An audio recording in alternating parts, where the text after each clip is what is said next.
L'inclusivité peut-elle survivre à l'optimisation algorithmique? Une question brûlante au cœur de cette joute verbale. Bonjour à toutes et à tous et bienvenue dans la première saison de notre mini-série.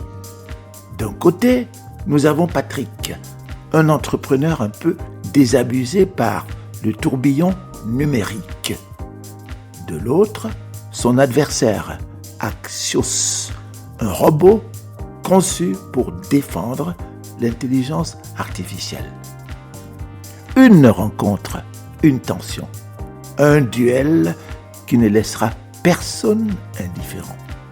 Diriger avec conscience à l'ère des algorithmes est une interrogation centrale pour toute personne engagée dans un projet entrepreneurial.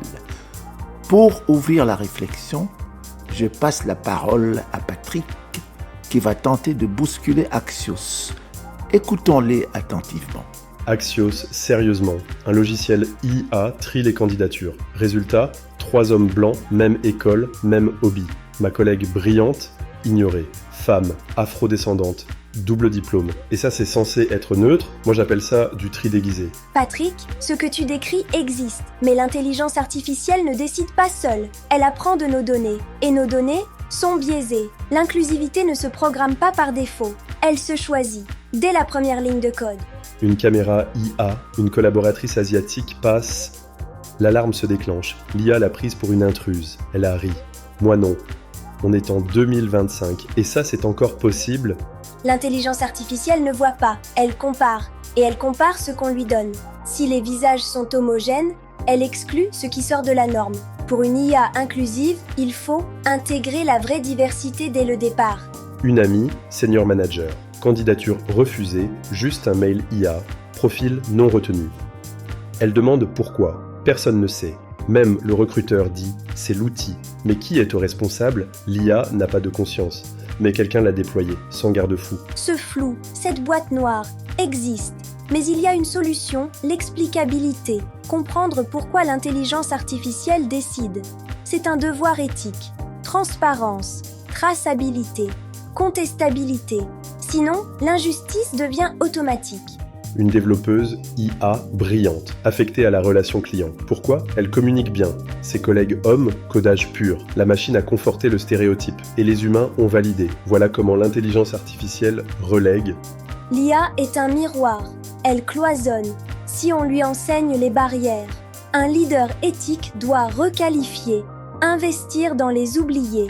L'intelligence artificielle ne ferme pas les portes. Les humains, oui. Axios, alors, comment un leader peut-il éviter ces dérives? Il faut pour cela des audits réguliers des biais, conception inclusive dès l'architecture, formation continue, programme d'empowerment, régulation éthique et juridique contraignante. Donc, le leader doit être super-héros, éthique, statisticien, avocat, formateur. Tu veux qu'il construise l'IA, la corrige, la régule et forme ses équipes? Tu veux pas qu'il répare le climat pendant qu'il y est?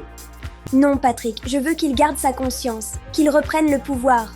Pas pour coder mieux, mais pour penser mieux. L'inclusion ne se décrète pas, elle se construit, et aucun algorithme ne le fera à sa place.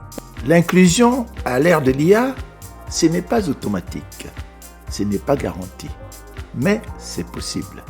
Si nous osons regarder nos outils, nos équipes et nous-mêmes avec un regard neuf.